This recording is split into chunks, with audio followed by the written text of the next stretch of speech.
What would happen to the housing market if people corporations were not able to buy homes to rent them out? Load houses without a profit motive or to finance housing for people who literally can't afford to buy. Think 100-year mortgages your children can inherit with a fixed income-based repayment percentage. The solution is super simple.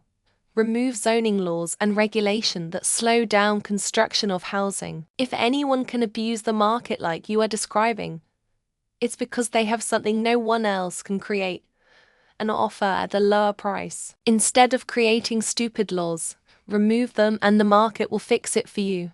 Rent laws are historically very bad economic policy. That's not an opinion, that's a fact.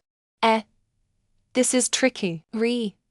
For early career folks who are saving up a down payment, folks who are just moving to town and want to get the lay of land before purchasing or simply aren't planning on staying for very long, etc. But we do need to at least make it harder for landlords, especially big equity-backed corporate landlords, to price individuals out of the market altogether, who are renters in existing homes. And the nice high-rent places in the city in buildings would remain untouched and they couldn't afford those in the first place and would be dumped into the street. That and high interest rates is not some empowering thing for the peoples and wouldn't result in some magic first-time home buyer thing, either. People who currently rent would need to get loans and buy houses, which would dramatically increase the price of housing and the homelessness rate. The way to reduce housing prices is to get rid of the zoning density and multi-unit housing restrictions. Then people would build more houses and apartments, and those units would be closer together, which would make public transportation more practical, depending on who owns what. If it comes to social instabilities due to financiality, they'd be forced to lower rent or stay stagnant and get what they can get. Personally owned rents will be up to them. Small locally owned businesses will adhere to what everyone else is doing, and corporate businesses will fall to whatever state caps will allow for that area. Hope this helps. Housing prices will rise. Housing always goes up in price if something happens. I can even tell you how it will happen. On the one hand, construction companies will begin to build less. And on the other hand, the government will adopt some kind of lending support program, something like soft loans, and the price will immediately skyrocket. Turns out this was actually studied in the Netherlands.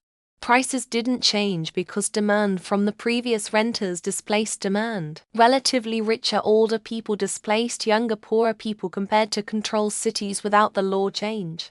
Renting would no longer exist, and you would have to purchase a house in order to live in it. Given how fucking hard that is, I think we need renting as an option. Housing would be cheaper, but you would still need to save up for one.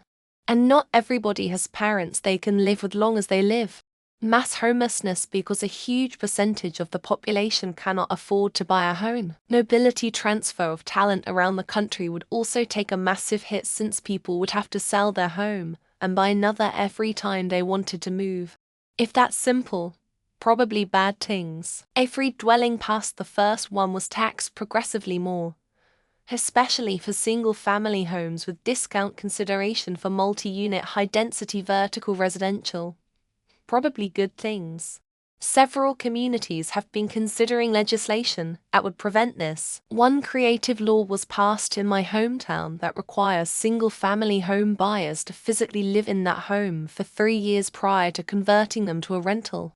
The prices of homes would drop as there is no factor associated to account for personal gain as a business. If you look at Japan, they regulate their housing very strictly when it comes to renting out, and their housing costs are super low.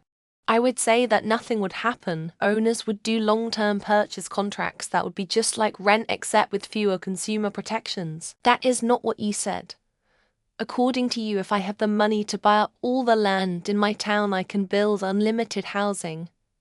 Sprawl. You would have a significant amount of people who would not be able to buy that house and would have no one to rent from. Rent would become much higher because then the only people who have houses to rent out would be existing homeowners. Do you mean just single-family houses or all housing? It would really fuck things up if renting was not an option. I'm guessing that housing would be a lot more affordable and home loans would have more reasonable terms. It would benefit well-off people at the expense of any renters who would be shut out of the neighborhood. Many people would be homeless as they would have nowhere to live since they can't rent anything. Home prices would drop significantly, but home size and quality would also drop significantly. If you can't rent, then your only option is to buy. So demand goes up and so does prices. I dunno. They can't even force squatters to leave. How could they stop renting? We would no longer have the same rights and business freedoms they in China. Houses would definitely be more affordable, but it would set a bad precedent. The rental market would shrink due to homes becoming more affordable. Apart from the massive number of renters who end up homeless, housing prices would probably be some amount cheaper.